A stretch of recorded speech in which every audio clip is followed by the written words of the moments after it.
Hello guys, welcome to Tutorly. So in today's video, I'm going to show you exactly how to customize a Wix site header. Your header is one of the most noticeable parts of your website, so even a few simple changes can help give the entire site a more professional and consistent appearance. To get started, open your Wix site and go to the page where you want to edit the header. Once you're there, click directly on the header section at the top of the page.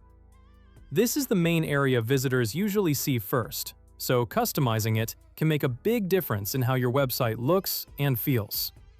Think of the header as the first impression of your site, because it often contains your branding, navigation, and the main actions you want visitors to take. After you click the header, you'll notice several options appear near the top of the editor. These tools allow you to adjust the header's design and behavior. For example, you can change how the header behaves as people scroll through the page.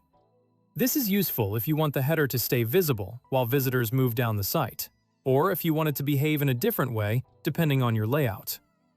Keeping important navigation visible can be especially helpful on longer pages, because visitors won't have to scroll all the way back to the top to move somewhere else on your site.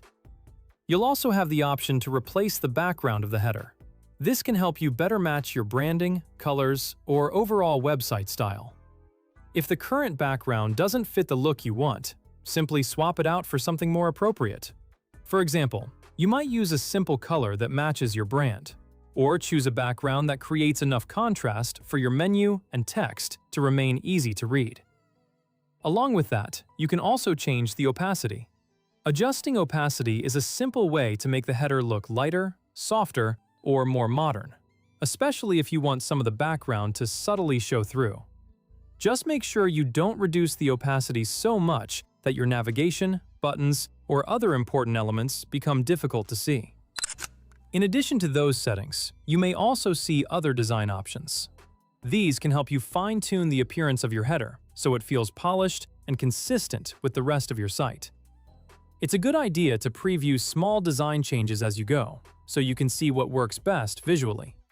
Making one adjustment at a time can also make it easier to compare different looks and avoid changing too many things at once. If you want to place more content inside the header, you can do that too. Go to the top left of the editor and click Add. From there, click Elements. This will open a panel where you can choose different items to place inside your header area. You can add things like menus, graphics, buttons, text, and more. This gives you flexibility to build a header that supports the main purpose of your website, rather than simply using the default layout. Menus are especially helpful for navigation, while buttons can be useful for highlighting important actions. Text can help display your site name, a short message, or anything else you want visitors to notice right away. Graphics can also add visual interest if used carefully. For example, a business website might use a button for booking an appointment or contacting the company, while a portfolio site might use the header menu to direct visitors toward projects, services, and contact information. As you add elements, make sure the header stays clean and easy to read. A well-designed header should look attractive without feeling crowded. Try to focus on the elements visitors genuinely need, because too many links, buttons, graphics, or messages can make it harder for people to understand where they should click. Once you've made your adjustments, your Wix header will be more customized and better suited to your website style. And that's it. Before you're completely finished, it's also a good idea to preview the site and check the header on different screen sizes, so you can make sure the navigation, text, and buttons remain clear and easy to use for your visitors.